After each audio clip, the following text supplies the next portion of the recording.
Voilà, senhoras e senhores, queridos ouvintes do podcast, vencemos a odisseia do episódio número 100, 12 etapas, e fala de episódio atrás de episódio, uma confusão federal, mas vencemos isso, e é isso que importa, e cá estamos nós, mais uma vez. Que mais? Hoje temos convidada, hoje o tema é interessantíssimo, já falamos disso, mas quem lê o título do episódio já sabe, é sempre aquela mania de querer gerar um suspense onde não existe. Mas antes de apresentá-la, vamos ver como é que tá essa gente daqui. Neninhos, como é que você tá aí, meu caro? Ô, queridos, ótima noite a todos aí, como é que estamos? Por aqui tudo bem. Tudo pleno, tudo sereno, uma noite meio fria, meio calorenta. Delícia, né, pra tomar um bom drink, um vinho. Um bom drink. Você tá tomando um vinho? Porque você tá falando não. Assim, então não fale o que não tá acontecendo. Não tô. Não vem nos enganar, não. Escuta, bom, então você tá bem, isso que importa, tá mais tranquilo sabendo disso. E Cesarino, como é que tá? Cesarino também tá em um ar interiorano, como é que é isso? Salve, salve, senhoras e senhores, estou aqui para as bandas de Sorocaba, mais conhecida como Casa da Minha Mãe. Fazia tempo que a gente não vinha pra cá, né, porque teve aquele lance da Karen, Covid, etc. E aí, agora que estamos em terra firme, viemos aqui matar um pouco a saudade de Dona Nina e curtir um pouquinho o ar interiorano. Tudo bem, cara, tudo em paz. Por aqui também tá um friozinho, uma noite muito agradável para tomar um bom vinho, mas eu também não estou tomando, por isso parei por aqui e não falo mais nada. Muito bom, vocês, olha, eu vou falar uma coisa, vai depender de vocês, eu tô morto. Samuca, me surpreenda, por favor. Mas peraí, desculpa, antes de surpreender, então, seria muito estranho, porque eu comentei antes de começar a gravar que eu tava comendo biscoito de polvilho. Creio eu que biscoito de polvilho com vinho não seja uma combinação muito interessante. Olha, eu vou falar uma coisa, que tem gente que gosta muito de misturar ovo de Páscoa e vinho, a gente vai descobrir isso daqui a pouco, o que é um problema bastante grave. Então acho que o polvilho não é a pior das hipóteses. Mas ovo de Páscoa é chocolate, enfim. Né, amigão? Aí... daqui a pouco a gente vai tratar disso. Tá certo. Ei, Zamuquinha, como é que você tá? Fala aí, galera, beleza? Estou bem, tudo estou excelente. Aqui, tranquilo, sem tomar esse vinho como você, Lima, que eu não sou... Não falei nada, como é que vocês sabem? Porque você já tinha dado spoiler, né? Você já tinha dado spoiler. E tô aqui, né, apreciando a vista e saudando um pioneiro da produção de vinhos no Brasil, Brás Cubas, que produzia vinho nas regiões de Taubaté, nossa vizinha. Aqui. Que maravilha. Então, Taubaté tá aí do lado, é verdade. Tô saudando o Brás Cubas aqui, que foi um dos produtores de vinho de 1000 anos atrás, mas foi um produtor. Quem realmente fez o vinho produzido no Brasil foram os sulistas, né? Os imigrantes sulistas e tudo mais. Sim. Mas Brás Cubas teve sua parcela, então eu vim aqui. Esse bairrismo todo a gente privilegia Taubaté. Exato. Eu vou privilegiar o meu bairrismo. Mas daqui a pouco saberemos mais disso. Exato. Bom, pelo visto, algo me diz que falaremos sobre vinho hoje. Então, sem maiores delongas, minha querida Bruna Cortese, que é enófila, sommelier, é também enóloga ou não é enóloga, eu quero até que você explique isso, quem é quem na fila do pão, mas tá aqui com a gente hoje. Bru, obrigado por ter vindo. Eu não sei porque demorou tanto, porque, vinho é uma coisa tão bacana, tão querida. E a gente gosta, nós 4 gostamos, enfim. Eu posso ter uma resposta pra isso, desculpa te cortar. Mas é porque, na verdade, assim, o que a gente, aqui, nós 4, que a gente gosta também de beber. Então a gente já falou, por exemplo, sobre porre, a gente já falou sobre ressaca, a gente já falou sobre misturas indecentes de bebida. Então, acho que a explicação segue por esse caminho. Faltou talvez uma elegância maior que Bruninha trará agora com muita propriedade. Bru, bem-vinda, presente-se, a casa é sua. Olá, muito boa noite. Queria primeiro agradecer esse convite, fiquei muito feliz, me sinto de fato assim lisonjeada em estar aqui com vocês, rapazes. O Fê já conhece de longa data, né, Fê? Mas Pois é. Os demais, muito obrigada pelo convite, fico muito honrada de dividir um pouquinho que eu sei aí com vocês. Eu tenho história de porre também, vocês não ficam só achando que a gente só já começou a beber vinho bom, não, viu? Todo mundo começa pelo ruim. E até a gente... Muito chapinha. Nossa, muito. Garrafa de plástico. Agora vamos ver até onde vai isso. Garrafa de plástico, já encarou? Já estive. Aquela molenga, né? Já parece fui. uma sacola. Isso, você não sabe se você tá agarrando o vinho ou a garrafa em si, de tão mole. Já estive ali. Já passei por tudo isso. O processo é sempre o mesmo. Não achem que eu sou exceção, não, viu? Mas então, precisamos evoluir, irmã. A gente parou. Existe uma diferença, assim, né? Acho que é muito bacana a gente explicar, porque eu digo que o mal do sommelier de hoje em dia e assim, desde que esse termo veio aí, né? Esse termo francês. Quem é o sommelier, né? Vamos começar entendendo isso. O sommelier, ele é o especialista em harmonização, tá? Então, ele é o cara que vai montar a carta de vinhos de um restaurante, ele vai entender quais são as características principais das uvas e por que elas combinam com certo tipo de alimento ou bebida, qual é a química que acontece dentro da boca das pessoas, porque a gente tem ali o nosso pH, né, no palato, e ele vai equilibrar ou desequilibrar, dependendo do alimento que a gente vai tentar a combinação. Então, o sommelier, ele é o entendedor do produto final, tá? Ele entende do vinho como um produto final. É ele quem vai determinar se esse vinho vai muito bem, né, acompanhar aquele prato ou se ele vai entrar em desacordo, né? Enfim, ele entende do produto pronto. Que a harmonia, inclusive, a harmonização é um termo muito vivo nesse papo todo. Também daqui a pouco a gente vai entender melhor o que é isso. Mas é isso, nessa combinação. O enófilo é o pingão, ou não? O enófilo somos todos nós, amantes do vinho. São as pessoas que não somente bebem vinho só por beber, mas porque elas se interessam em estudar por conta própria. Então, ele é o cara que vai fazer um curso por conta própria, ele é um cara que vai entrar ali, buscar algum tipo de conhecimento, porque ele quer aprender, né?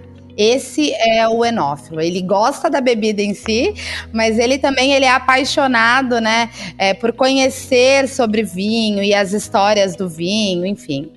Ele é o conhecedor. A gente pode dizer, então, que de repente o sommelier é o cara profissional da coisa e o enófilo é aquele que tem como um hobby, alguma coisa assim? Isso, ele ou trabalha... é uma relação muito rasa essa minha? Não, faz sentido. O sommelier, ele é o cara que além de ser apaixonado de buscar o conhecimento, ele de fato se profissionalizou, né? Ele tira a renda desse mercado, né? Ele é a profissão dele também, além dele entender e ser apaixonado e gostar, essa é a profissão dele. E o enófilo não, o enófilo ele faz por amor, porque ele gosta, ele não necessariamente vai tirar ali uma renda financeira, né, que seja proveniente desse conhecimento dele. Um pouco de etimologia que eu conheço. Bom, o filo é diamante, adorador, enfim. E o eno, de onde vem? De enólogo, enófilo? O eno é do quê? Já garante isso. Também vai, mas o eno ele é de vinho. Pode ser vinho, pode ser vino, pode ser eno. Bruno, me diz uma coisa. No restaurante, assim, o especialista em vinho é o sommelier, né? Isso. Tá. Eu fui com a Luísa uma vez na família Mancini, onde já tinha ido outras vezes e tal. E aí eu não lembro, provavelmente era algum aniversário de namoro, alguma coisa mais especial assim. A gente foi pedir um vinho.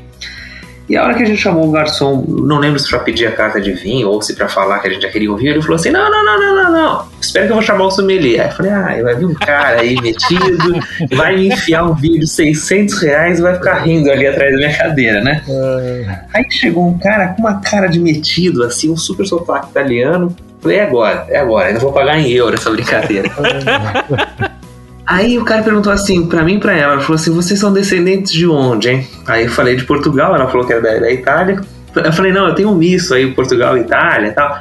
Aí ele chamou o músico, e aí já despirocou o cara. Gritou pro músico, vem aqui tocar uma música pra eles, e começou a gritar, falar alto pra caramba. Virou Bagdá. Tudo que você não queria era chamar atenção. Mas era um cara super legal mesmo. E aí ele perguntou o que a gente tinha pedido pra comer já. E aí ele deu umas 4 opções de vinho. Quando a gente foi vendo o cardápio, ele falou, vou deixar vocês pensando aí, essas 4 opções, qualquer uma, colocou as garrafas na mesa e falou, qualquer uma delas é ótimo. E assim, a mais cara não chegava em R$100. Eu achei isso muito legal. Um restaurante bacana, bem honesto, assim. A mais cara não chegava, e tinha, sei lá, variava entre 60 e 100. Desculpa a intromissão. Muito. Existe claro. Uma das maiores responsabilidades com o trabalho, né? Eu falo que a gente vai encontrar profissionais que têm responsabilidade com aquilo que eles fazem em qualquer área e outros que vão deixar a desejar, mas uma das maiores responsabilidades do sommelier como responsável por essa área, né, de indicação, ele tá com contato direto com o consumidor ali, né, que tá sentado à mesa, pronto para receber alguma coisa, é de que você seja honesto, né, você tem que recomendar de acordo com o prato mesmo, porque a gente tem muito restaurante que enche ali a adega dos mais variados rótulos, e acaba empurrando, né? Eles fazem com que o sommelier empurre aquilo que tá encalhado ali, né?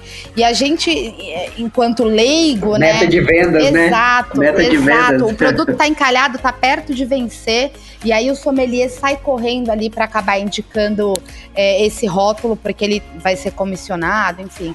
É difícil, né, a gente encontrar profissionais que estejam mesmo comprometidos, né, com aquilo que eles se propuseram quando foram contratados. Então eu acho isso de uma grandeza, assim, absurda, né?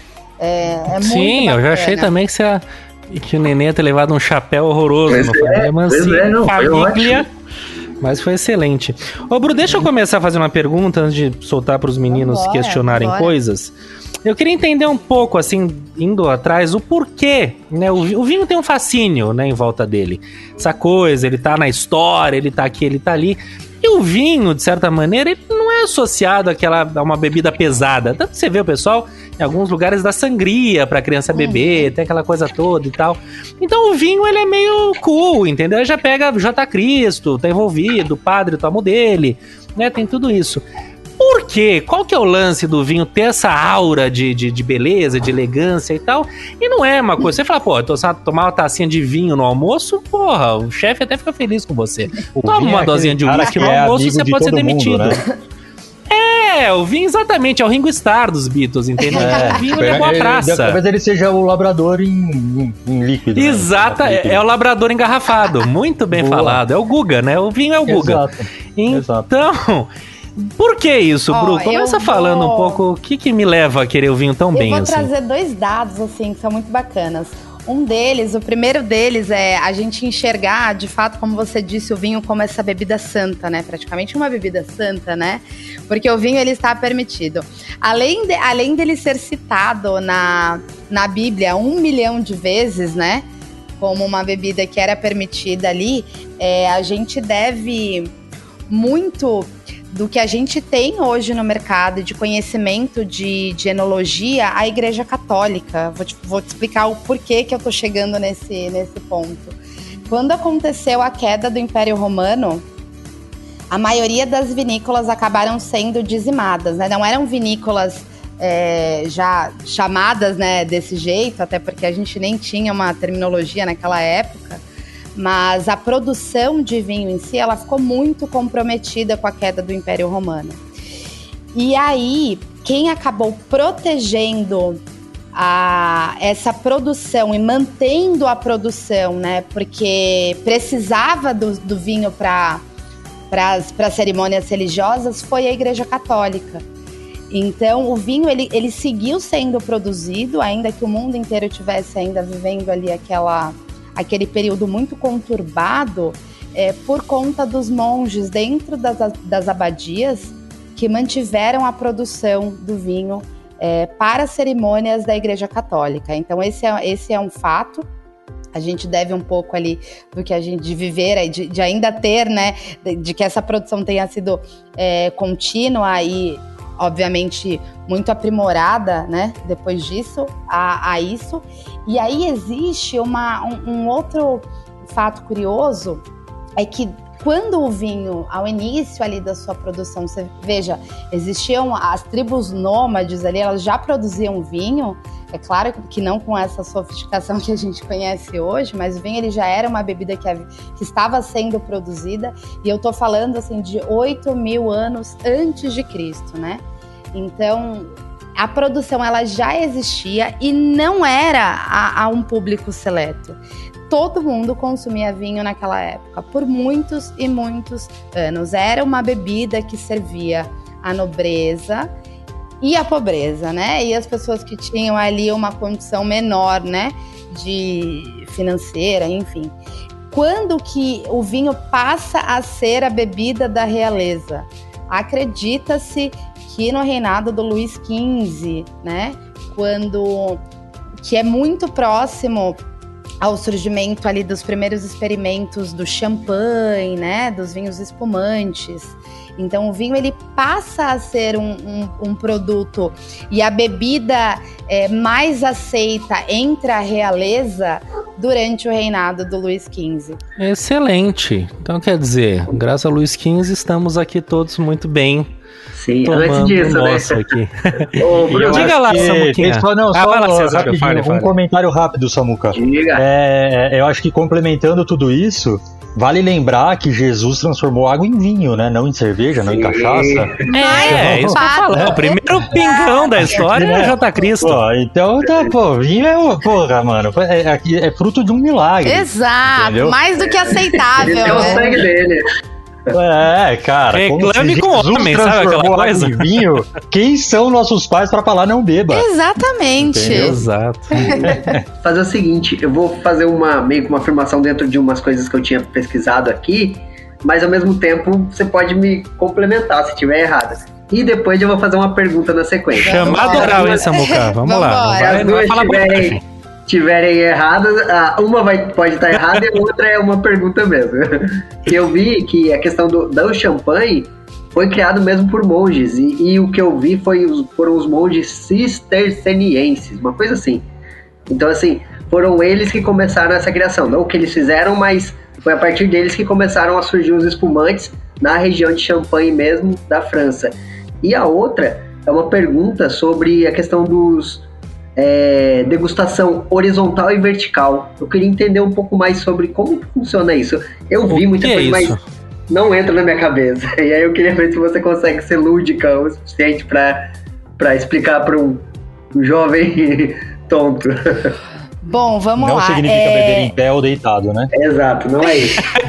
Eu achava que era isso, mas estava redondamente enganado. Vamos lá. Primeira coisa, né? O primeiro fato que você trouxe, de fato, você sabe quem foi o primeiro monge, né? O primeiro membro ali do clero a produzir o champanhe? Vocês todos já ouviram falar. Quem foi? Tenho certeza absoluta. Nossa, não faço ideia. Dica número 1, hein? É o nome de um dos champanhes mais famosos do mundo. Foi algum Dom? Exato. Dom Perignon? Ele. Grande Dom. Olha aí. É porque eu tô nesse ano espumante, entendeu? Daqui a pouco eu vou falar disso. Então tô ser eterno haveria de ser, né? Existem enfim, né, quando a gente fala de história é um pouco difícil a gente precisar, né, com toda certeza ali, mas há grandes indícios de que quem iniciou essa produção, porque o que acontece? O champanhe, ele passa, para ele se tornar... Vou falar do vinho espumante ali no geral, porque champanhe a gente vai falar, é outra história. O vinho espumante, ele passa por uma segunda fermentação, né? Por isso que ele adquire ali essas borbulhas, né? Que a gente chama de perlage. Eu acho um termo, eu acho das palavras mais bacanas de falar, perlage. Eu não sei porquê, mas eu gosto. Perlage. Exato, são as borbulhinhas, né, do vinho espumante. O vinho espumante, para que ele se Perlages de amor, já diria o Fagner. Pronto, aí, esse romantismo. Então, o vinho espumante, ele passa por uma segunda fermentação. E aí, Dom Perignon foi a pessoa que entendeu que durante esse processo, né, da segunda fermentação, ele fazia a segunda fermentação e armazenava ali de volta na garrafa, e aí ele entendia, porque até então não se tinha uma rolha, né? Não era a rolha que a gente tem hoje para vedação ali. Eles usavam muito anteriormente a essa data uma pasta que era feita com mel de abelha ou azeite. E aí o vinho ele passava por essa segunda fermentação, mas ele estragava muito brevemente, porque você não tinha muitas ferramentas ali de armazenamento, né? Para armazenar esse produto que estava sendo ainda, né, produzido. E aí Dom Perignon foi o responsável por fazer a primeira parte do processo de fermentação. Ele entendia que quando ele inclinava as garrafas a um ângulo de 90 graus, essa fermentação acontecia e todos os sedimentos da fermentação, né, as borras do vinho, elas acabavam indo para o gargalo e aí você apenas degolava o gargalo e você tinha uma bebida limpa. Então ele foi muito importante no processo para que a gente tenha a bebida que a gente tem hoje, né, que a gente chama de vinho espumante. Foi ele que entendeu ali a diferença que faria a inclinação do ângulo ali da garrafa, enfim. Sim, se eu não estiver enganado, a Vive Clicquot que colocou a ideia foi da rolha, o que eles inovaram? Foi na segunda fermentação? Ou a fermentação tampada, eles fizeram alguma coisa também.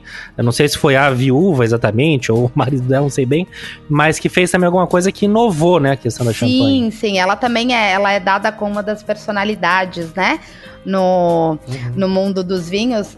Na verdade, quando ela assume a vinícola ali, do senhor seu marido, coisa, exato, né? Ela era, porque viver é viúva, né, em francês, e aí ela assume a vinícola do marido e ela, com perdão aqui da expressão, ela bota pra fuder ali dentro e se torna uma das casas de produção de espumante mais famosas ali da França na época. Ela foi fundamental também por todo esse processo que a gente... dessa bebida. Eu acho espumante fantástico, então sou uma grande admiradora. E vocês gostam de espumante, meninos? O Lima, eu não tenho muita intimidade. Não, eu preciso introduzir isso na vida de vocês. Eu não tenho muito nem opinião em relação a isso. Acho legal tomar e tal, mas assim, sou completamente ignorante. Mas é o que eu ia dizer, o Lima tá empenhado aí nesse ano a consumir mais, a comemorar mais com espumantes. Disse até que ia no sábado de manhã ia incluir o espumante no café da manhã. Mas pro domingo ser borbulhante. Não, eu vi um cara falando isso, que o falecido Gugu, ensinou pra ele, falou, olha, começa o dia tomando uma belíssima taça de champanhe, que seu domingo vai ser maravilhoso. Ele falou, infelizmente eu não cumpri a risca de tomar uma, eu tomava um pouquinho mais. Mas de fato os domingos eram incríveis. E eu fiz isso no aniversário do meu filho, né? Foi ótimo. Como é que é? Desculpa, os cafés da manhã na Europa geralmente tem, né? Famosa mimosa. Mimosa. É a mimosa, que é suco de laranja e champanhe, né? Espumante, exato. Enfim. Eu prefiro a minha pura. Agora, eu tô nessa. Eu até comentei com a Bruna também, ela falou, champanhe porque sim. É porque sim, entendeu? Eu não quero muito motivo, eu quero... Exato, frase da minha vida, porque sim. Champanhe por quê? Porque sim. Apenas beba, aprecie. Exatamente, eu fiquei muito feliz que no mesmo momento em que eu descobri, que eu até fiz um post disso, um stories, que o Roberto Carlos tomava um whisky que eu tomo, ele fez também uma festa, não sei o que, e pra ele tinha Vive Clicquot, pra elite da festa, mas pros convidados em geral, que não estavam no camarote dele, tava servindo o Freixenet, que é uma cava, né, espanhola, enfim, região de Barcelona, que eu acho fascinante também, muito gostosa. E tem um preço bacana, tem um preço bom. Então eu tô no momento Freixenet também na minha vida. Você sabe que nem todo mundo sabe a diferença, né, Fê, entre o espumante... Eu acho que a gente podia aproveitar o ensejo e falar disso, que é um clássico do tema. Eu deixo pra você falar que tem o espumante, daí tem o Prosecco, aí tem o... Cava, Cava. Quando ela falou nem todo mundo, eu já me senti representado. Eu tô nessa também. Antes da gente entrar nisso, responde o Samuca na questão da degustação horizontal e vertical. Ele me perguntou. Desculpa, Samuca. Eu também tô com isso. Depois a gente já vai direto pra questão do espumante. Vamos lá, degustação vertical é quando você pega um vinho, tá? É o mesmo vinho com diferentes safras.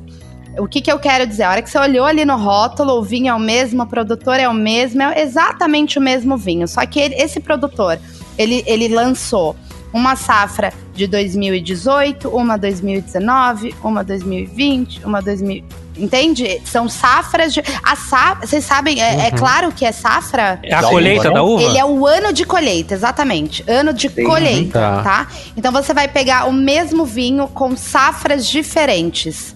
Cada vinho, cada uva, na verdade, ela tem, eu chamo de curva de maturação, né? Que é quando você consegue aproveitar o melhor daquela uva. Então, por exemplo, só pra gente trazer aqui pra realidade, pra ficar mais fácil, pra gente compreender. A Pinot Noir, ela é uma uva mais jovem, né? Então, embora a sua... Vou usar aqui validade, né? Mas não é bem assim que funciona. Seja de 1 a 5 anos, o melhor momento do consumo da Pinot Noir é de 2 a 3 anos. A partir da safra. Se eu tomar esse vinho depois de... Quando ela atingir ali os 5 anos, se a gente está em 2021, eu compro ali uma Pinot Noir do ano de 2018, por exemplo. Ela está muito próxima ali do último ano de proveito dela. Ela começa a perder as qualidades essenciais da uva. Virar vinagre. Só abrir um parênteses, nesse momento eu estou tomando uma Pinot Noir de 2019, acabo de conferir aqui. Então eu estou dentro da... Está dentro ali da curva de maturação. Por exemplo, a Taná, que é uma uva extremamente tânica, né, que a gente fala, é uma uva muito forte, muito potente. Ela é uma uva de personalidade, né? Então a Taná, ela tem uma curva de maturação maior, porque ela é muito tânica. O que dá essa longevidade pro vinho são os taninos, né? E cada uva tem a sua característica ali, né? A sua potência de tanino. Então, Pinot Noir, ela é uma uva mais leve, você vê até pela coloração dela, né? Ela é quase um tijolo, enquanto a Taná é aquele roxo muito potente, muito mais forte. Então, a longevidade da uva é o que vai determinar essa curva de maturação ali. Então, nem sempre o vinho que é muito antigo, ele vai ser o melhor. Se você comprar uma Pinot Noir que já esteja ali engarrafada há 10 anos, eu duvido que ela vai ser tão boa quanto se você tivesse consumido esse vinho com 3 anos de safra, entende? Mas e por que então tem aquela coisa, nossa, eu tô aqui com fulano de tal de 85, é uma coisa que custa não sei quantos mil dólares... Quem é esse vinho de 85? Pois é, mas aí são rótulos específicos. Nesse caso, a gente está falando de um rótulo vintage. Isso, são os vinhos de guarda. Ó, esse é outro mito, eu adoro falar sobre isso, porque assim, é um outro mito que a gente tem esse ditado popular, né? De que, eu sou como vinho, quanto mais velho melhor, e não sei o quê. E eu sou a primeira a falar, amado, dependendo da uva, você é vinagre, nem vinho você é mais. Né? Dá uma segurada, porque assim, não é assim que funciona. Não é assim que funciona, não é todo mais vinho. Mais velho, né? E quanto mais velho, mais anos você tem. No máximo é aí que você vai chegar, né? Não é todo vinho que se aprimora com o passar dos anos, tá? Não são todas as uvas que foram feitas para serem aprimoradas e guardadas ali, né? Então, existe, claro, rótulos específicos, porque aí a gente tá falando de um produtor, né, de um enólogo que estudou isso e ele entendeu e ele colocou esse vinho ali num processo de maturação no barril de carvalho, ou ele é um vinho, por exemplo, o vinho do Porto, né, que é extremamente forte, né, e adocicado. Tem vinho do Porto que dura 100 anos, né? Então a gente está falando de rótulos específicos, mas 90% dos vinhos que você encontra hoje à disposição são para consumo imediato, né? Ixi. Vai ter que esvaziar umas garrafas aí, quem que falou isso? É que o Nenê, um dos pontos que ele vai trazer aqui é isso, que parece que ele tá guardando um vinho desde que ele tinha 12 anos. A gente já fala disso, Nenê, mas antes... Ele comprou a primeira mesada. A questão, então, do horizontal e vertical tem a ver com a safra, isso. Que é isso. A então... vertical, né? Isso, vertical é quando você prova o mesmo vinho em diferentes safras. E aí o que você vai analisar é exatamente o que eu trouxe aqui, né? O que eu falei da curva de maturação da uva, né? Daquele vinho específico. Então, se ele é um vinho... Legal. Vamos trazer o Cabernet Sauvignon, por exemplo, que ele tem, né? Ele é mais comum ali. Ele é a uva mais cultivada, uva tinta mais cultivada ali no mundo. Ele também tem uma curva de maturação, né? Então, de 3 a 6 anos, você tá muito bem ali. Se você deixar esse Cabernet ali guardado para um momento especial, você vai perder o vinho e o momento 3 especial, anos, né? Acabou. Pois é. Ele acaba perdendo, né, as suas qualidades essenciais. Então, aí na degustação... Diga. Aí só uma coisa, Bruno. Aí nessa degustação, o que a pessoa vai observar é o que ele perdeu ou o que ele ganhou nesse período, né? Desses, 3 anos. O que é que eu sinto? Isso, paladar, olfato, visual. Até quanto mais velho for o vinho em si, ele vai perdendo também, a coloração dele vai ficando lá para um tijolo, né? Mesmo os vinhos mais fortes, como o Tanal, o Syrah, eles vão perdendo esse arroxeado bonito, vivo, né, que a gente chama. Porque ele tá perdendo, de fato, as qualidades ali, as características principais com o passar ali do tempo. Deixa eu fazer uma pergunta rápida, só para pegar um gancho que ela falou, né, que o Samuca ainda falou, na degustação, isso ou aquilo. Só a questão da degustação, ela não acaba sendo muito, o resultado dela, na verdade, não acaba sendo muito individual e muito particular? Ou é possível ter um padrão em relação à conclusão de quem está degustando? Eu não sei se eu fui claro, mas, por exemplo, pessoas que realmente, sei lá, você, por exemplo, está habituada com degustação e etc. A conclusão que você tem em uma degustação vai ser muito parecida com outra pessoa que também conhece do assunto e consome, etc. Ou não, ou às vezes pode ser muito diferente. Precisa ser. Por que precisa ser e deve ser? Porque precisa ser igual ou diferente? Não, tem que ser muito similar, porque a hora que você degusta alguma coisa, você tá falando de uma uva, né? Então, assim, é possível que é claro que místico, você... Né? É claro que você vai ter as suas opiniões ali, eu senti um pouco mais adocicado, ou eu senti uma acidez maior, porque isso é do seu organismo, né? Cada um tem ali no seu palato as suas, enfim, né, o seu pH que vai balancear ali ou não, depende do que você comeu antes, depende do que você tomou antes, mas assim, o correto é que seja muito próximo, porque você tá provando uma mesma uva, né? Se eu te der ali um maço de 2 folhas de alface, a gente degustar esse alface, o mesmo alface, é muito difícil que você coma e fala, eu sinto notas de bacon frito, né? É difícil que seja muito diferente. Que ser bem parecida. Ela deveria ser mais, né, o mais próximo possível. Interessante. Ótimo. Pra mim essa coisa da degustação. Mas tudo é treinado, viu? O paladar isso é muito treinado. Uma coisa que eu não possa ver e tocar, porque assim, eu não consigo tocar um sabor. Claro. O tanino, pra mim, é um mistério. Sim. O tanino é o ponto G. Cadê o ponto G? Cadê o tanino? Eu não sei. São dúvidas. O ponto G talvez eu saiba, mas o tanino realmente é uma dificuldade. O tanino, ele vai ser sempre aquela sensação. Eu tinha uma professora na faculdade, ela dizia que o tanino é a sensação dos soquinhos no céu da boca e na bochecha, aquela sensação de amarrar. Eu falo da manga verde, né? Da banana verde, a adstringência, né? Aquela coisa que tá agarrando ali. É terrível, nossa. Faz sentido. Caju, exato. Samuca, a questão das degustações ficou clara? Quem é quem? Faltou o horizontal. Faltou o horizontal, deixa eu concluir. É que a gente acabou engatando ali na outra pergunta. Não, isso é um perigo nesse programa. Se você não ficar atenta, quando você vê, a gente tá falando Porto Seguro em 88, um pileque que eu tomei, você vai ver. Desculpe.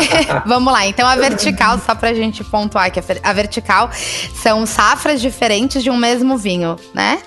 Ok. Quando a gente fala da horizontal, você tem vinhos da mesma safra, certo, mas uvas diferentes. Então você vai pegar ali um rótulo de Cabernet, um Pinot Noir, um Taná, um Syrah e por aí vai, com a mesma safra e uvas distintas.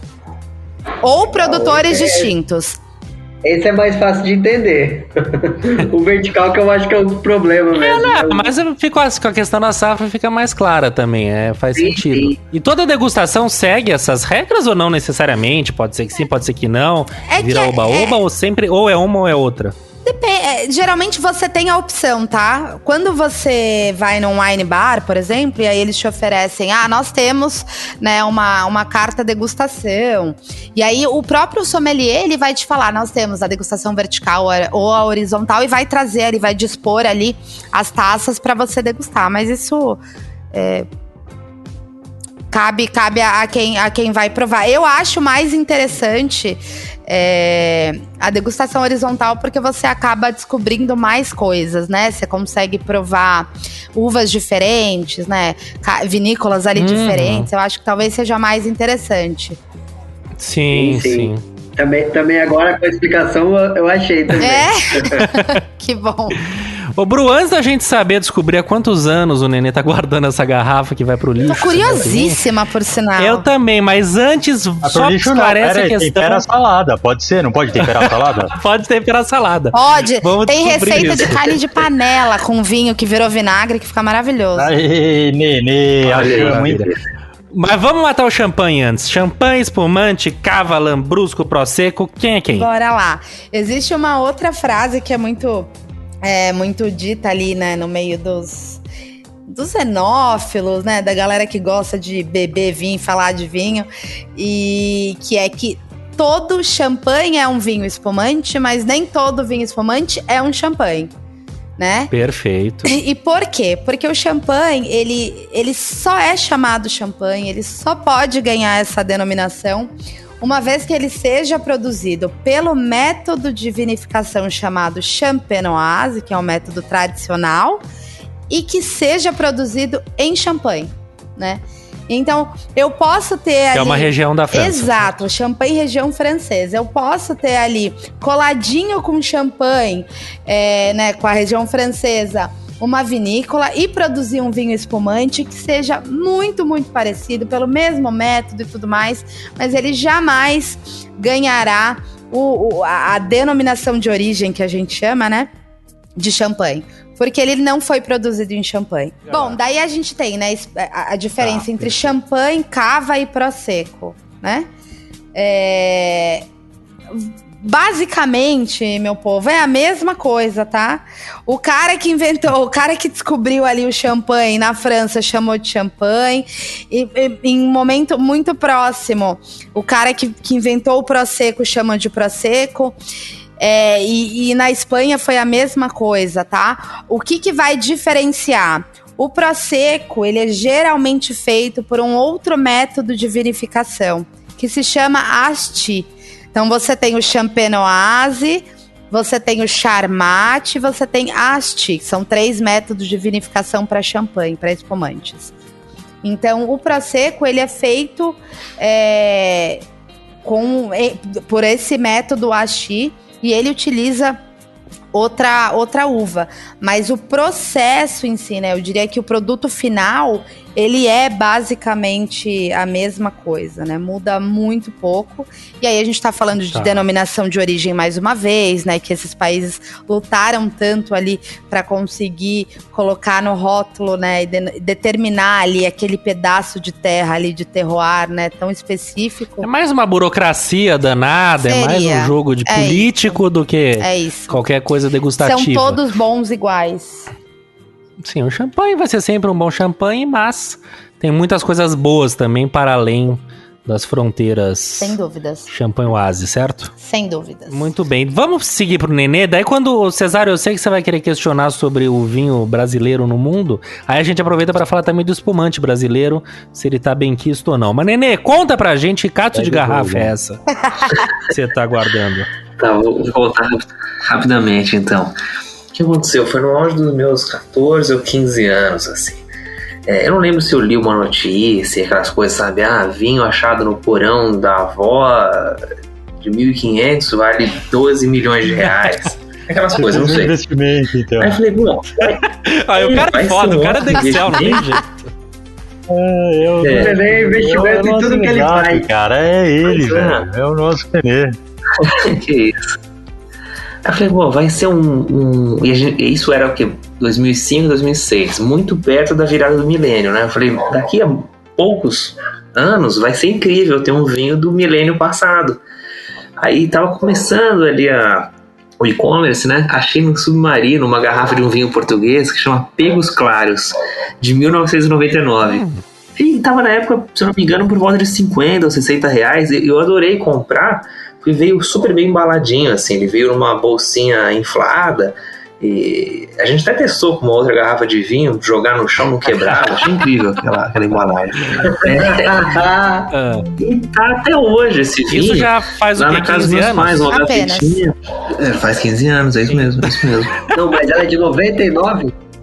Então, ele é de 99. Eu Então, comprei ele ele. Não, então o que importa é isso, Então, ele tem 22 anos. Exato. Um jovem 22, senhor. isso mesmo. É um jovem, é verdade. Ele já pode beber o vinho dele, né? Ele já pode ser Quando você bebê. chegar, a garrafa vai estar vazia. Perfeito. Agora, Então, Bruninha do céu, faz algum sentido isso ou ele tá fazendo alguma loucura? Olha, se ele não fabricando vinagre, fosse... pelo jeito. Gente, eu tô louca, pelo amor de Deus. Me manda depois a foto desse rótulo. Por favor, eu quero fazer real uma análise do rótulo pra entender. Por ser um vinho português, se ele for um vinho fortificado, né? E aí faz todo sentido e você tá muito bem, porque o vinho fortificado, ele é para ter essa durabilidade e muito mais, né? Já disse que o vinho fortificado, ele pode durar ali até 120 anos, né? Dependendo do tipo, do estilo do... Mas as questões da conservação também contam ou não? Contam Porque eu não sei, tá jogado na gaveta ali, eu não sei. Contam se Ele enterrou no quintal, né? Pra repetir a história, né?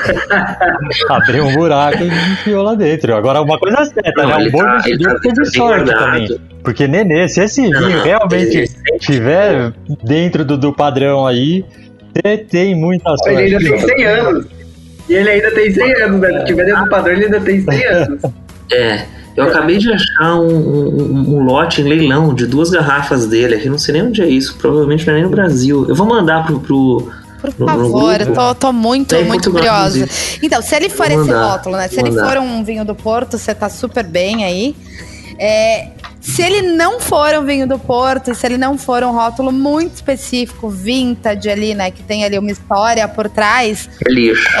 Muito provavelmente não vai servir nem pra salada. Então vamos analisar. Vira o que então, digamos? Na pior das hipóteses, vira uma coisa tóxica? Não, quase? ele não faz mal, tá? O vinho que passa do seu período ali que a gente indica pra consumo. Faz mal pra alma. Ele faz mal. O coração sofre, mas ele não vai te fazer mal ali. Você não vai sentir nada de aroma e nem de sabor. É uma bebida completamente sem sabor e aroma. Não tem nada, assim. Eu não sei nem como é que eu te explico. Porque quando você pensa em vinhos, vem um monte de memória olfativa ali. Você já tá imaginando várias. E assim, não tem. Ele é uma bebida completamente isenta de sabor e de aroma.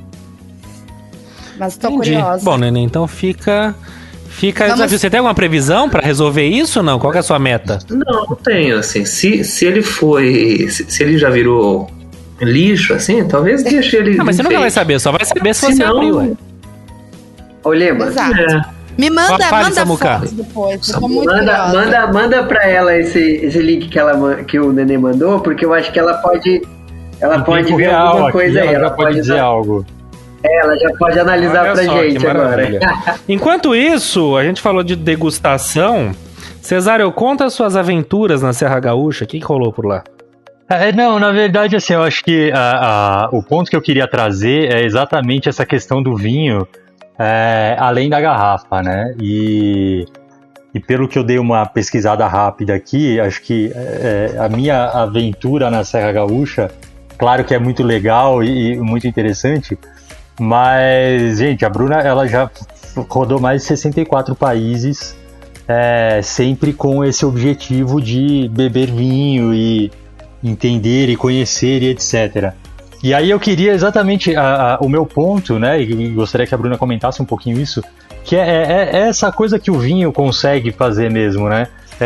Ele vai muito além de ser uma bebida, ele vai muito além, ele une, ele agrega família, sei lá, eu sou de família italiana, então você sempre teve o vinho presente. Eu não estou nem falando que bebe bons vinhos ou não bebe bons vinhos, mas o vinho sempre teve ali para o meio, e o italiano tem essa relação muito forte, né? Ir para a Serra Gaúcha é uma experiência que eu achei fantástica. A minha mulher é do Sul, mas enfim, isso não vem ao caso, não precisa conhecer ninguém do Sul para ir para lá, mas porque eu acho que traduz muito isso que eu tô colocando aqui, sabe? É um povo muito receptivo, tem muito afeto em tudo. Não estou falando só das vinícolas, mas também dos restaurantes e, enfim, pessoas que você conhece por ali, sabe? Que estão ali há muitos anos, muitos anos. As gerações mais novas saem de lá, vão estudar e voltam para lá para aperfeiçoar tudo aquilo. Então eu queria que a Bruna desse um comentário geral, assim, em relação a isso tudo que eu tô dizendo. Eu acho fantástico trazer esse ponto para cá, porque realmente... É incrível a história que foi construída, né, por essas famílias que vieram para cá, e o que eles começaram e o quanto que, exatamente o que você disse, as gerações que se seguiram, né, após a imigração, foram gerações que foram buscar o conhecimento e foram estudar e de fato voltaram para continuar o negócio que era do avô, enfim, e isso é muito admirável, né? É incrível que se continue uma história, né? E que tenha tanto valor. Embora eu tenha viajado, né, por todos esses países e tudo mais, e de fato degustado ali vinho de todos os lugares possíveis, que eu fui, não degustei na Tailândia, não consegui achar nenhum vinho local ali, mas quando a gente fala do Brasil e da produção de vinho, é muito pouco valorizado, né? A gente tem um problema em valorizar todo o produto que é nosso, essa é a primeira coisa, e o mundo, às vezes, o restante dos demais países acabam até dando mais valor do que o próprio brasileiro, né? A gente não tem orgulho da nossa história ali quando a gente fala de produção local, né, nacional. E nós, de fato, temos, assim, produtos em relação à qualidade, assim, entregas... dignos de apreço. Uma vez que a gente tem uma Argentina, um Chile aqui do lado também. Qual é o melhor produto que o Brasil produz para o mercado de vinhos? Espumantes, tá? Por quê? O Brasil... olha aí, que boa exato. notícia. E é mesmo. Porque assim... Meu bolso agradece. O Brasil, a gente tem um solo que é muito fértil, né? E o vinho, a videira em si, a vinha, ela pede um solo empobrecido. Ela pede um solo xistoso. Aí a gente tá falando da viabilidade de você manter aquela plantinha ali viva em condições de gerar bons frutos, né? Então sempre houve uma dificuldade na produção de vinhos aqui no Brasil por conta do solo. Nosso terreno, ele é muito diferente. E que louco, né? Por ser bom demais, ele acaba sendo bom o suficiente. Exato. Você vê que nem tudo que é bom pra mim é bom pra você. Isso vale pra todas as outras coisas do mundo, né? O solo que é ideal pra plantar banana, laranja e alface, ele nem sempre vai ser um solo ideal para uva de vinificação, que aí é outra história. A gente produz os melhores sucos de uva do mundo, porque a gente tem solo para isso, o nosso produto é muito bom. No entanto, para vinhos tintos, né, a gente ainda tem um caminhar, porque a uva, ela vai, as espécies e as variedades, elas precisam de um período de adaptação, né? Então, as uvas que são, as espécies e variedades são feitas para vinificação, não são aquelas que a gente consome in natura, né? São outras variedades, que são as vites viníferas. E a vite vinífera, ela é uma variedade que pede um solo diferente, ela precisa ali de um empobrecimento do solo, infelizmente. E o Brasil ainda tem adaptado muito e tem melhorado muito. Veja que até 1990 a gente praticamente não existia no mercado mundial de vinhos, tá? A nossa produção passou a ser um pouco mais reconhecida e melhor apreciada de 15, 20 anos para cá. Então, mas a questão do espumante... Faz bem espumante. Faz muito bem. Mas o porquê disso é essa questão justamente do solo, então, que ainda não é o suficiente. Do solo e da variedade da uva, Fê.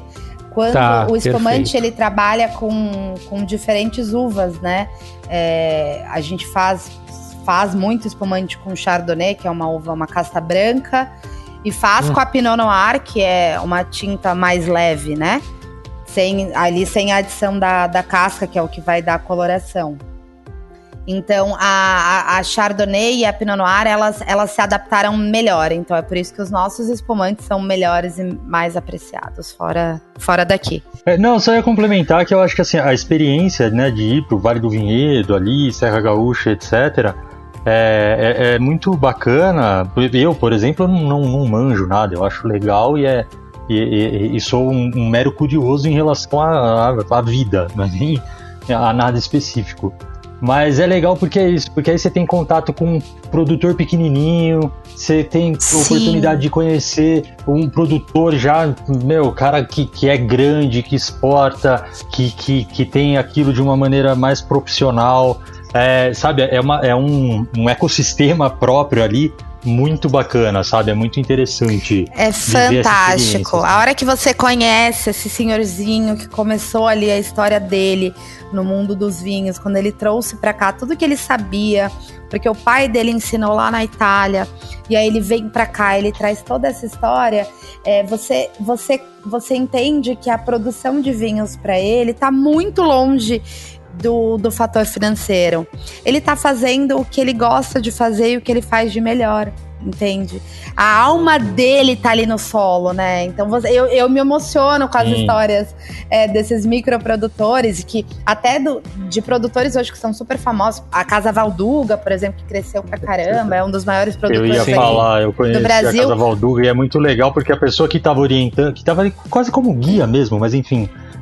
apresentando tudo e mostrando, de repente mostrou uma foto, aquelas fotos clássicas antigas, que a família inteira tá reunida, e aí, tipo, ela apontou assim, tipo, ela falou, tá vendo nesse quadro, depois que ela falou diversas coisas, e no quadro ela apontou, tipo, tinha um menininho com uma bola na mão, super pequenininho, baixinho, gordinho, assim, bonitinho, e aí ela pegou e falou, então, é meu pai, sabe? Então, cara, você olha assim, a grandiosidade daquilo, é lindo, né? É demais, tem história, tem o cheiro, a temperatura, é muito legal, é muito legal. É muito legal e é muito importante que a gente valorize isso, porque a gente não há nada mais importante do que conhecer pessoas e escutar. Mas eu acho, né, que falta também nesse sentido, além do complexo de vira-lata, porque se é brasileiro não presta, falta talvez uma educação e uma publicidade. Se for de falar, gente, por A mais B é bom. Sim. É bom, sabe aquela coisa? Eu acho que alguns anos atrás, o vinho argentino também não era... Né? Então, mas existe esse movimento. Vai ter, eles têm o Cristo lá? Pois é. Agora vai ter, eles vão ter o Cristo lá também, o pessoal vai pra lá em vez de ir pro Rio e acaba vendo vinho. Mas eu acho que sim, cara. Isso porque importa, a minha própria dica, eu vou trazer a questão de um documentário que tá no Netflix. Eu acho que é isso, né? Eu assisti, fantástico. Você assistiu? Eu tô louco pra ver, mas eu vi muitos trailers e li várias coisas. Então eu vou dar como dica, mas assim... Assista, é muito fantástico. Bem animado. É maravilhoso. É legal.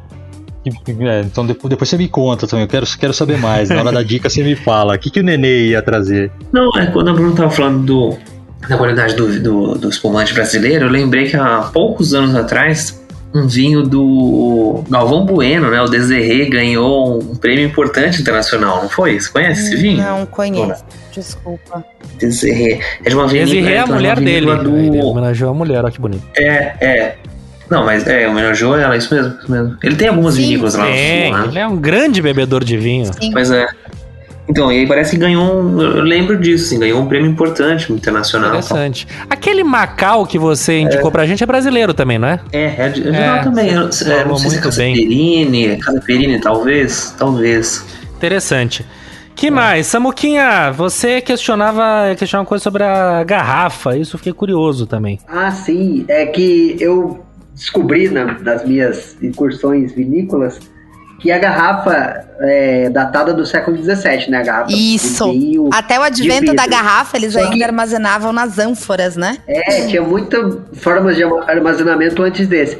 Uma coisa que eu achei curiosa é que ela ser escura foi um mero acaso, que depois eles acabaram descobrindo que realmente tinha que ser escura a garrafa. Mas no início foi porque na produção da garrafa, o vapor de carvão deixava ela escura. Sim. E depois eles descobriram que ela ser escura era bom para conservação do produto, né? É isso mesmo. Eu achei muito legal isso aí. Dizem que quem inventou, né, quem descobriu ali, quem produziu as primeiras garrafas foram os ingleses, né? E o porquê dela ser escura, você pode perceber que a maioria das garrafas que são escuras são para vinho tinto, né? A maioria, os vinhos rosés e vinhos brancos, ali, não falando dos espumantes, eles são todos garrafas de vidro transparente, né? A maioria deles, pelo menos.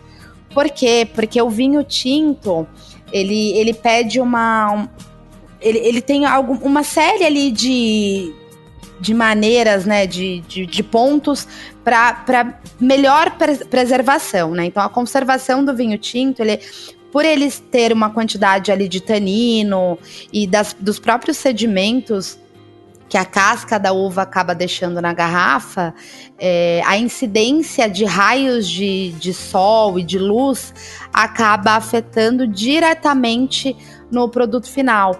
Então, o ideal, por que a adega climatizada, ela tem uma luzinha muito baixinha ali dentro, que é quase decorativa, né?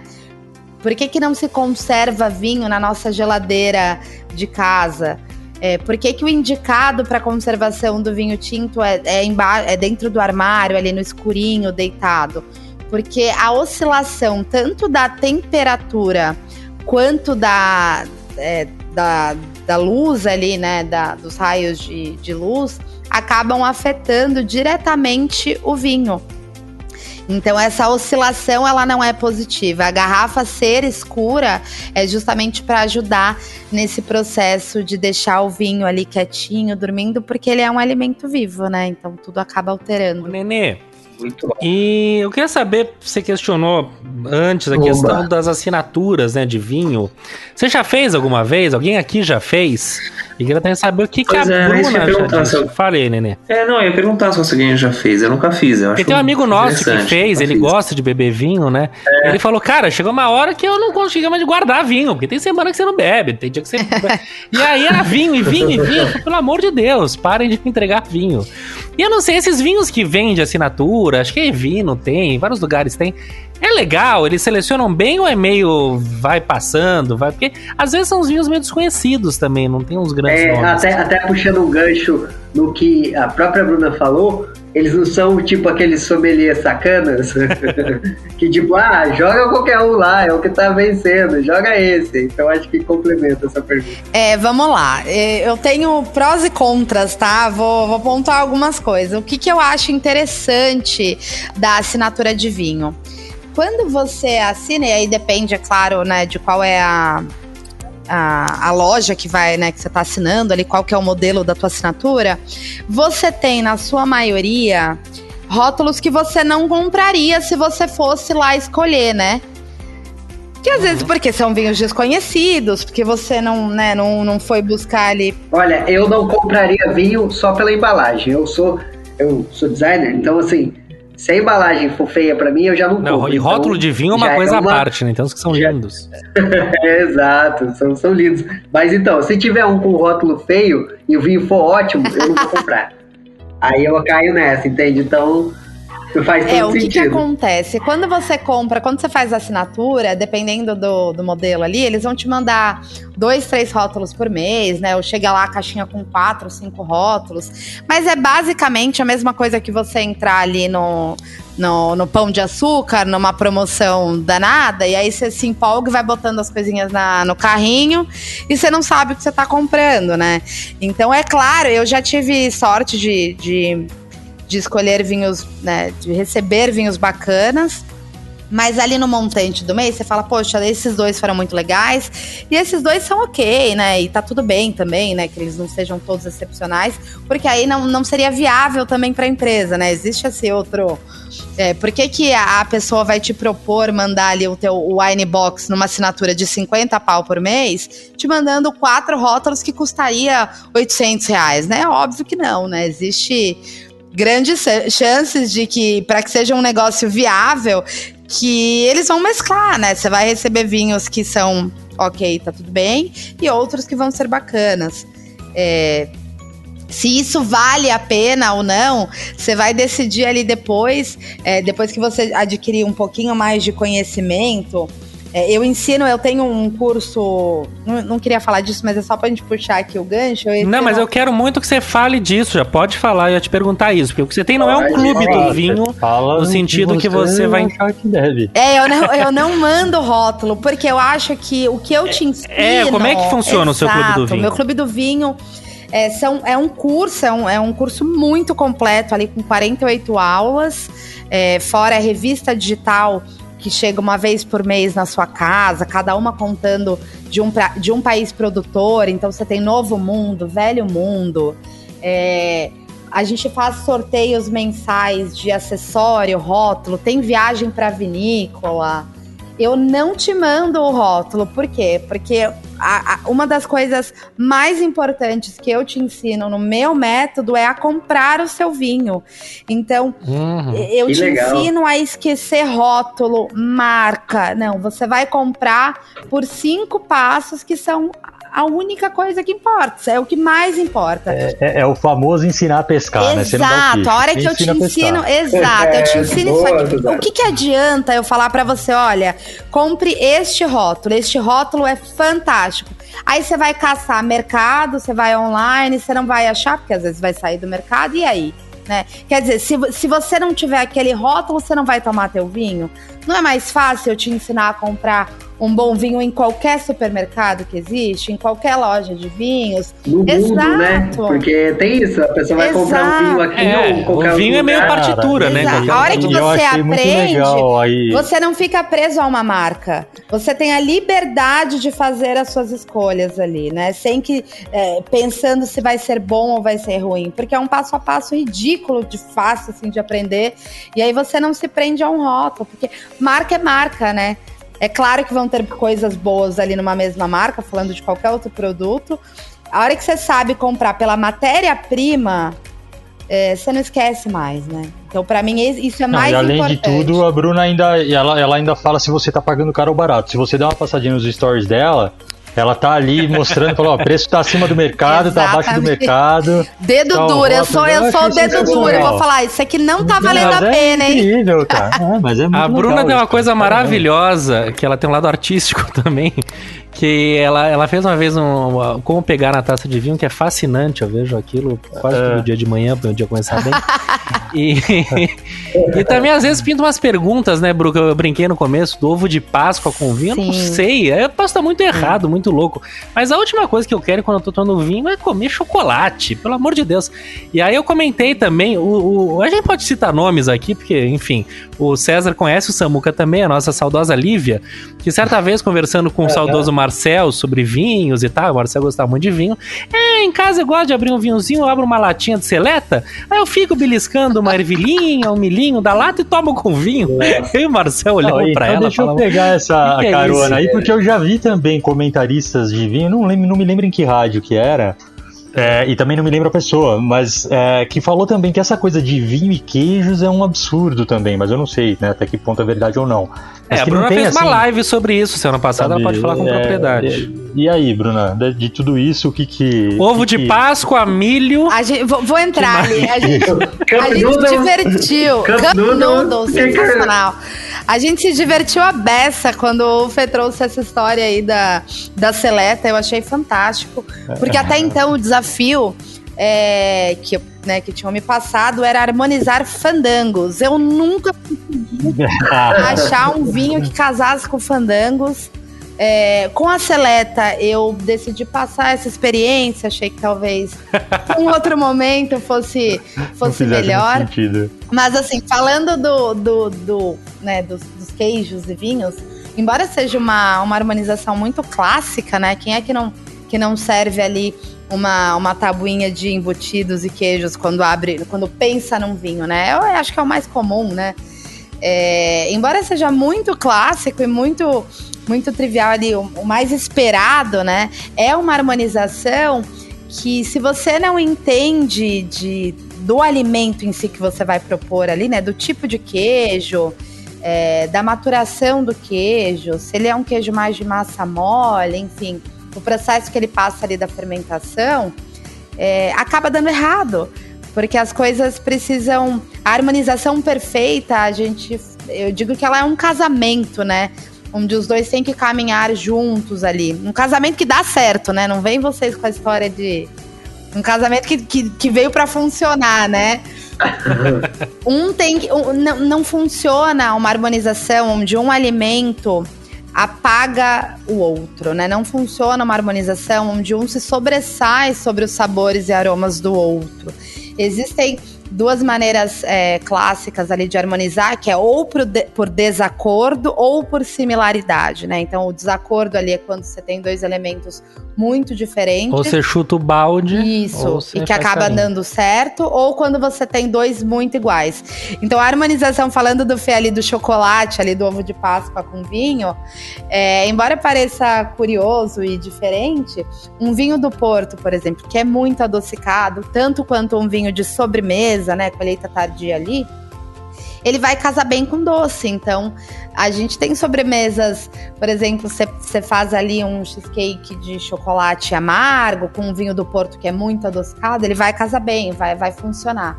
Você tem ali teu ovo de Páscoa de chocolate branco com um vinho feito, né, de moscatel, que é uma uva muito já naturalmente adocicada, ele vai acabar acompanhando. Se é a melhor escolha ou não, aí cabe a qualquer um, né? A gente pergunta pra moça da seleta ali, se ela gosta da seleta com vinho, tá tudo certo, né? Tem um cara... tem um cara na rádio que, na Alf, eu acho, ele fala de vinho e tal, não sei se ele é francês que ele é. Ele tem uma frase clássica dele que ele fala: o melhor vinho é o vinho que você gosta. Exato. É bonito isso. É um pouco disso, porque a gente fica cagando muita regra e tal.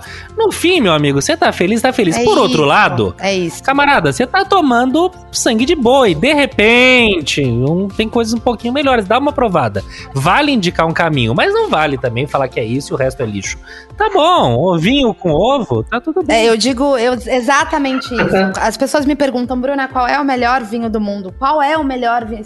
Meu Deus, me fala. Eu falo: gente, o melhor vinho do mundo é aquele que você toma, que você gosta, em boa companhia. É o vinho que você toma ao lado da pessoa que você ama, é o vinho que você presenteia a um amigo, é o vinho que você abre para celebrar uma grande notícia, é o vinho que você toma na sua companhia, lendo ali teu livro. Esse é o melhor vinho do mundo. É esse o vinho que não tem preço, entendeu? É aquele que você toma na melhor companhia, seja ela sua ou de alguém que você ama. Esse é o melhor vinho do mundo.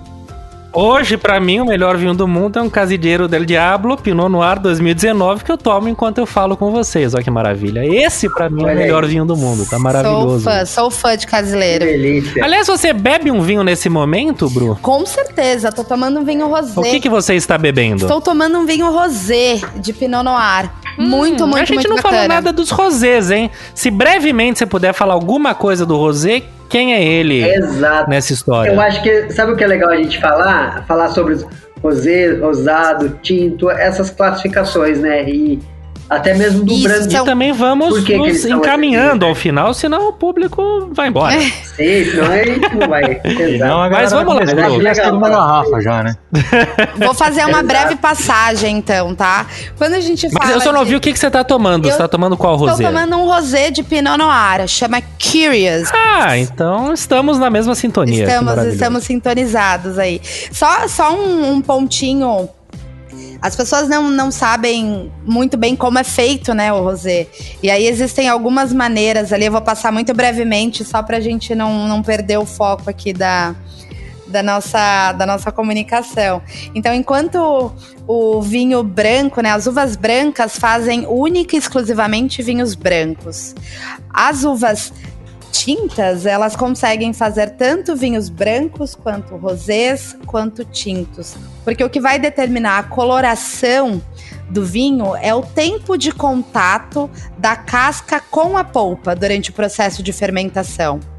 Então, se para um vinho tinto, aqui botando um exemplo chulo, né? Se para um vinho tinto, para atingir ali a coloração que eu desejo, e sabores e aromas, eu vou levar 2 semanas, o tempo de contato para o rosé de casca e mosto vai ser por 24 horas, por 12 horas. Quem vai determinar esse tempo de contato é justamente o enólogo, né, o produtor. É ele quem vai decidir por quanto tempo e qual é o nível da coloração que você vai ter ali no seu rosé. Então é o tempo de contato. E só uma dúvida rápida quanto a isso. Uma vez definido esse tempo, digamos, a vinícola do Galvão Bueno, sei lá, o rosé deles é de 12 horas. Certo. É 12 horas pra sempre ou isso varia de safra pra safra, de produção pra produção? Ou é meio que padrão da casa, entendeu? O nosso tinto leva 1 semana, nosso rosé meia hora, como é que funciona? É a receitinha, né, Fê? A receita do bolo é essa aí, né? Porque é o que eu falo. E daí não fica mudando toda hora. Você pode, que o enólogo, veja, o enólogo ele faz testes diários, né? E sempre tá testando produtos novos, mas dificilmente ele vai mexer num produto que já tá muito bom, redondo ali, vendendo bem no mercado. Ele vai lançar outro produto, entende? Tá. Perfeito. Falando dos estilos muito rapidamente, o rosé, o rosado, o tinto, esses todos são estilos de vinho, tá? Então você tem espumantes, aí temos brancos, aí temos espumantes, frisantes, brancos, rosés e tintos. E aí, por último, os fortificados. Então, dentro dos brancos e dos tintos, você tem os vinhos de sobremesa, né? E, enfim, mas quando a gente fala de espumantes a tintos ou a fortificados, a gente está falando de estilos de vinhos, né? Diferente de falar de processos de vinificação, né? Processos de vinificação, aí você fala, vai ser um vinho branco, um vinho espumante, né? Um vinho fortificado é outro processo também, mas são estilos de vinho. Rosé é mais um estilo. Só mais uma curiosidade sobre o rosé, muito rapidamente aqui. Não, fica à vontade. Quando os rosés começaram a ser produzidos lá por volta de 1624, enquanto os vinhos tintos já estavam sendo produzidos desde as tribos nômades ali 8.000 anos antes de Cristo, os rosés só foram aparecer no ano de 1624. Então foi um longo processo até que se chegasse ao vinho rosé. E no início, por que as pessoas falam pouco? Tem cara de ser cagada, não tem não? Então, por que as pessoas falam muito pouco sobre o vinho rosé? Porque existia um preconceito ali já estabelecido de que o vinho rosé, ele era feito com o que sobrava do vinho branco e o que sobrava do vinho tinto, e aí você misturava e aí dava o rosé.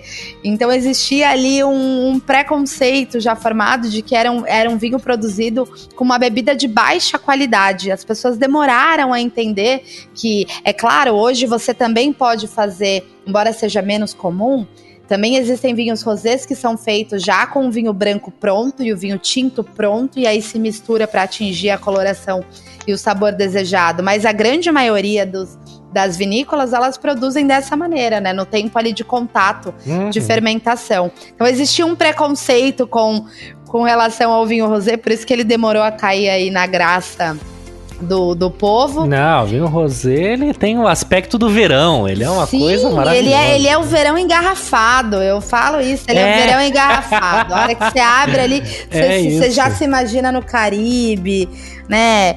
Ali. Eu lembro de ter tomado muito rosé na África do Sul, que é um país forte em vinho, né? Sim. E era barato, é aquela coisa. Eu lembro assim, de eu sentar em qualquer lugar, eu e a Valesca, cara, vinho rosé e ostra, mas comendo ostra como se fosse salame, sabe aquela coisa? Sim. E ostra, muita ostra e vinho, e que maravilha. Eu sou super e até fã vale de citar. também. Ele é incrível. E brevemente da África do Sul, que foi a única vez que eu fiz uma degustação de vinho na vida. Eu fiz inclusive umas 3 seguidas. A gente pegou um tour, foi mudando de vinícolas. Que bacana. Chegamos no último sem conseguir falar.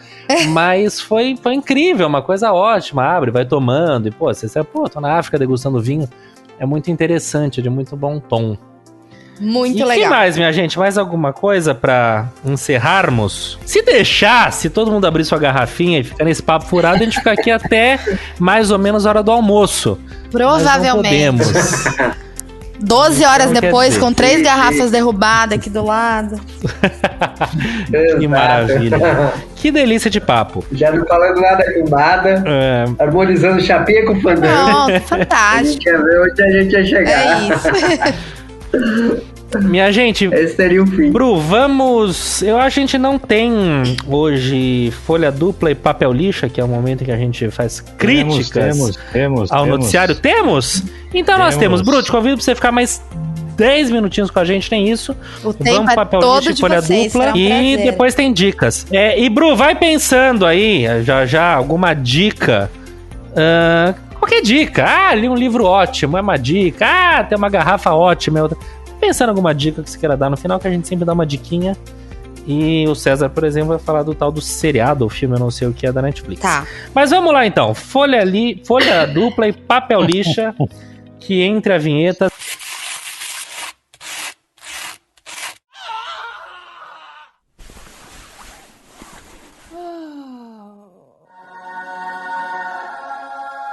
Tá, Cesário, o que temos hoje? Temos uma folha dupla bacana que nos dá esperança em meio a tanto caos. Israel retirou o uso obrigatório de máscara ao ar livre depois de vacinar 53% da população com 2 doses. Então, olha que existe maravilha. Vida após a pandemia. Existe vida sem máscara após a pandemia. Então, apesar de ser uma realidade muito distante da gente, eu acho que a gente tem que valorizar notícias positivas, porque não tá fácil não, viu? Quem faz a lição de casa pode brincar depois, né? Nas enquanto férias, isso a gente tá registrando 3.700 mortes mais uma vez. É complicado, mas eu acho que vale também um destaque, eu acho que positivo, vamos ver como vai encaminhar, que é a CPI, que foi aberta antes de ontem, confirmada ontem. A gente acaba comemorando desgraça, talvez seja comemorar antes da hora, mas o movimento é positivo. Veste, né? Não, eu concordo, acho que é fundamental. Mas é isso, aí a gente acaba trazendo como algo positivo a instauração de uma CPI. Sim, é uma merda. Pra ter uma CPI é porque aconteceu cagada grande, né? Mas enfim, mas tudo bem, acho que é louvável. E de qualquer maneira também vale, queira assim ou não, até vale perguntar pra Bruna que tá em Santos, eu não sei como que tá a vacinação aí.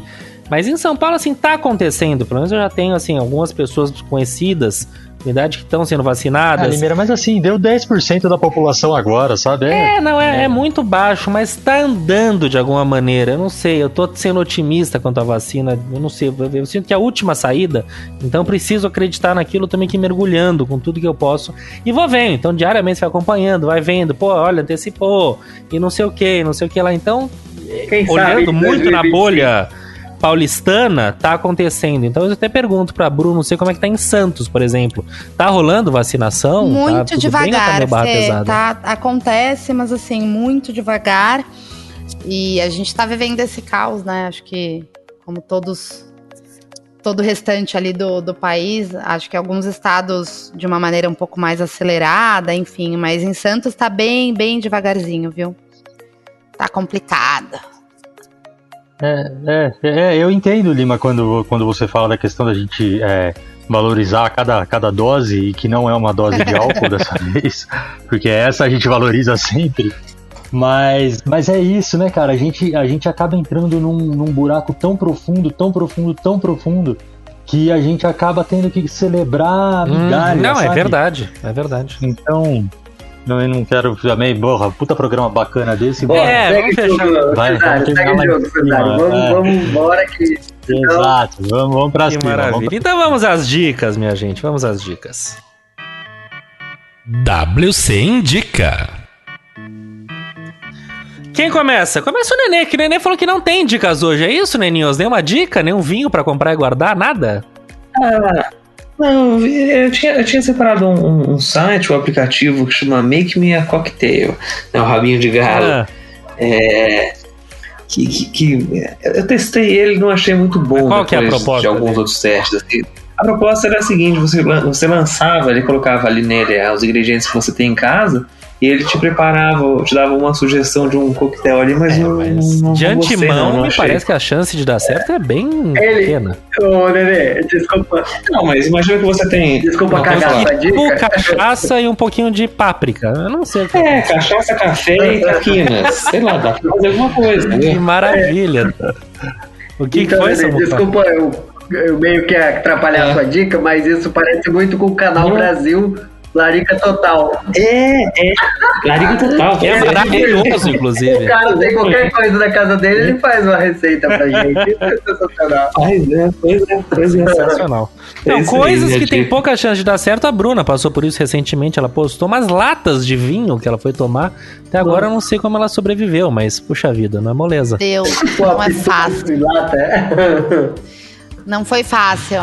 Cara, tem até 51 em lata hoje em dia, deve ser. Não, mas bravo, a 51 cara. em lata, vai lá. Uma lata, velho. A merda é... Mas você abriu uma lata de 51, velho, você toma uma dose de pinga, né? Imagina você falar, porra, vou tomar uma latinha só. Eu só vou tomar uma lata. Eu acho uma loucura, porque vinho também, tudo bem. Pô, é uma lata, mas você vai tomando ali, tudo bem. Não, mas provavelmente era gaseificado, não era umas coisas estranhas? O cara tomou 2 latinhas e já tá muito louco. Que barra. Porra, mano. É bom que economiza dinheiro, né, meu povo? Pensando aqui no lado e fica aqui, né, financeiro, você com 2 tá bem, tá ótimo. Não, é isso mesmo. Verdade. Mas vai lá, Samuquinha, qual a sua dica? A minha dica é um canal do YouTube chamado Vinhos de Bicicleta. Não sei se a Bruna conhece, mas é do sommelier Rodrigo Ferraz. Conheço o sommelier, mas não conheço o canal dele, já vou até... Olha que legal. Você conhece... Eu conheci o canal e não conheço o sommelier. Você conhece ele e não conhece o canal. Então vamos lá. É Vinhos de Bicicleta o nome do canal e é desse sommelier Rodrigo Ferraz, que não por bairrismo, mas eu acabei descobrindo depois de um tempo que ele é daqui de São José. Então é mais uma... Samuca, me inventou todo o programa, você coloca alguém de São José, dá sempre uma maneira. Eu não tô sendo bairrista, eu só tô falando porque eu acho muito engraçado. Às vezes tem coisas que eu nem sabia. Eu acho que eu comecei... No Foro de Teresina, que eles falam que tudo é da Grande Matão, da Grande São José. Você é ligação. Ligação do Juru com o presidente, né, por acaso. Você viu os OVNIs que a NASA esses dias reconheceu, são verídicos? Não, saíram de São José. Foi daqui, você não sabia, não? Mas conta, qual que é a união entre vinhos e pedal? Cara, eu não faço ideia. Ele colocou lá no canal dele e ele acha legal. É o vinho e a bicicleta. É tipo só uma questão artística, não tem nada a ver. Ah, tá, então, você beber enquanto pedal. Exato, acho que até não tem como, né? Ou vinhos no começo você consegue. No começo você até consegue. Muito bem. Depois não dá mais certo. O Tour de France e o Tour do Vinho na França, entendeu? Talvez. Pode bom, a minha dica, eu tava meio sem dica, então, mas eu lembrei de um filme que eu não vou lembrar o ano, mas é de 2000 e alguma coisinha, chamado Sideways, Entre Umas e Outras, que eu lembro que tem uma história, mas eles tomam meio, um tour pela Califórnia, as vinícolas da Califórnia e tal, e é incrível, e aí é bem bacana, tem toda uma história por trás, mas eles passam tempo tomando vinho e tratando disso, e enfim, mil questões. Chama-se Sideways, Entre Umas e Outras, é um bom filme, que eu não faço ideia de onde vocês consigam assistir hoje em dia, mas em algum lugar ele tá. É um filme sobre vinho muito interessante. Então deixo essa dica aí. Cesarino, e você? O que você traz? Bom, vamos lá. Como eu adiantei durante o programa, a minha dica é um documentário chamado Legado Italiano, da diretora Márcia Monteiro. E basicamente ele fala sobre a... Fala de novo o nome dela italiana. que picou, Cesário, diretora. A diretora se chama Márcia Monteiro e o nome do documentário, o nome do filme se chama Legado Italiano. Tá. Ele fala sobre a imigração italiana para o Brasil, né? E mais especificamente para a região ali onde fica Bento Gonçalves hoje em dia, Garibaldi, Caxias do Sul, né? Essa região da Serra Gaúcha. E aí eu vou pedir, na verdade, pra Bruna falar um pouquinho, porque ela falou que ela assistiu, eu ainda não assisti, eu li muita coisa e vi alguns trailers e tô louco pra ver. Fantástico, e aí, gente, eu assisti assim que lançaram no Netflix, na verdade, e eu sou de família italiana também, né, então pra mim foi muito, além de ser muito bacana toda a história, passa pra gente um pouquinho melhor, né, tudo que eles passaram, ele toca nessa parte ali das gerações que a gente conversou um pouquinho anteriormente, pra mim foi muito, muito, muito memória afetiva, sabe, você se sentir ali... É isso, eu ia falar, ele deve ser muito afetivo, demais, assim, né? Mexeu muito comigo, num lugar assim de muito carinho, eu adorei, vale muito a pena, bela dica. Muito bem, então Legado Italiano, tá na Netflix, está na casa de todos. Bru, você tem alguma coisa pra dar, alguma dica, qualquer coisa? Eu sei que é ampla a questão, mas de bate pronto, vou trazer uma dica aqui de um rótulo que é conhecido como o vinho da Madonna, não sei se vocês conhecem, o vinho brasileiro da Madonna, ou se vocês sabem desse fato. Quando ela esteve aqui... Como é que é isso? Ela esteve aqui em 2009 e ficou no Fasano, em uma das suas turnês, e ela pediu que... Chama-se São Roque. Oi? Dudu. Não, eu só pensei alto. Eu falei, era o vinho da Madonna, chama São Roque. Ah, nossa, Sangue Cesário. São Pop, chama o vinho. Vai, Bruna, pelo amor de Deus, não dê ouvido a essas pessoas. E aí ela pediu que o sommelier indicasse um vinho enquanto ela estava ali no hotel. Ela que não bebe durante as turnês, ela só bebe quando acaba o último show da turnê. E geralmente pra as cima festas... de mim, não. Geralmente, bom, dizem, né? Geralmente as festas ali, a festa de encerramento de turnê é regada a champanhe e vinho rosé. E aí, quando indicaram pra ela, indicaram um vinho chamado Villa Francione Rosé, que é um vinho brasileiro, feito ali em Santa Catarina, num blend de 8 uvas tintas. E ela se apaixonou pelo vinho, pediu caixas e mais caixas, que obviamente... não pagou R$1 por isso e ficou conhecido aí como vinho da Madonna. Hoje ele custa, a garrafa de 750ml custa em média ali R$70, R$75, o que para um vinho rosé brasileiro é um valor já um pouquinho acima ali do mercado, mas fica a dica, vale a pena provar. Villa Francione Rosé. Mas você já provou, é bom? Eu provei, é bom. A gente tá pagando até hoje o porre da Madonna. Não, então, isso que eu ia perguntar, será que tem como a gente, sei lá, descobrir quanto será que custava, e fazendo a equivalência de tempo, etc e tal, né, mas de quanto será que ele custava antes da Madonna adotá-lo como seu... Né? Porque, imagina, com certeza tem uma valorização, né? Falando aqui de preço de mercado, os vinhos rosés, que não são nada, né, específicos, não é nenhum rótulo especial, eles vão custar ali de 40 a 55, 60 reais. Tá falando de um vinho rosé comum, tá? Nada de muito especial. Então eu acho que essa valorização aconteceu, mas a gente tá falando de um vinho que foi comprado lá em 2009, tá? Isso aconteceu em 2009.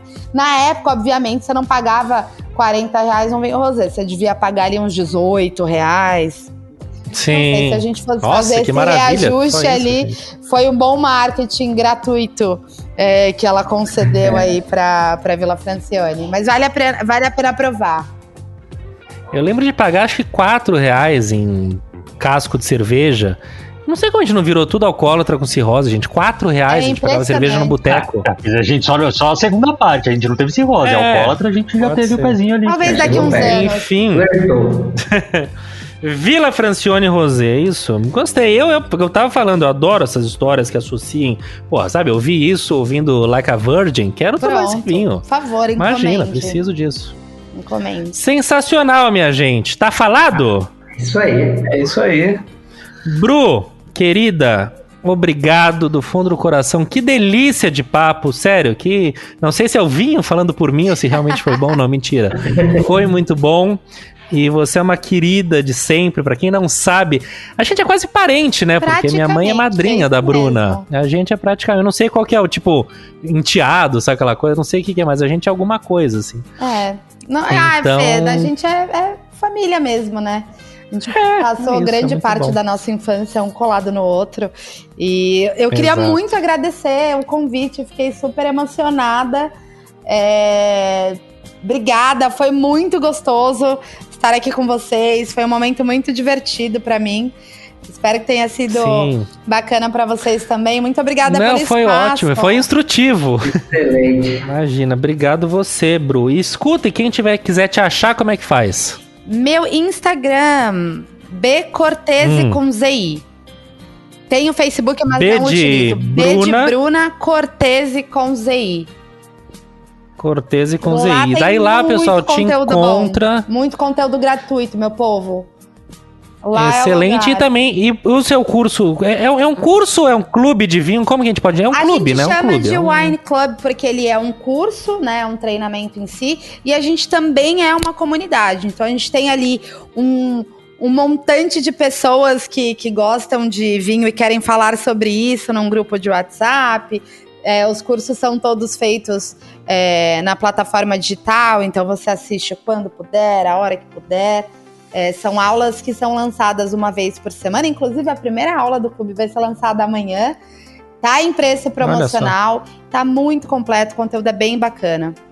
Vale a pena dar uma olhadinha, pelo menos no que tem de disponível ali no Instagram, que tem bastante conteúdo gratuito. E no seu Instagram o pessoal já consegue achar isso, certo? Já consegue encontrar, inclusive toda sexta-feira a gente faz uma live. O Fê já esteve presente em algumas delas. Toda sexta-feira às 8 horas da noite tem live lá no... Não, é muito bom e é um gatilhozinho pra você tomar uma junto, é muito bom.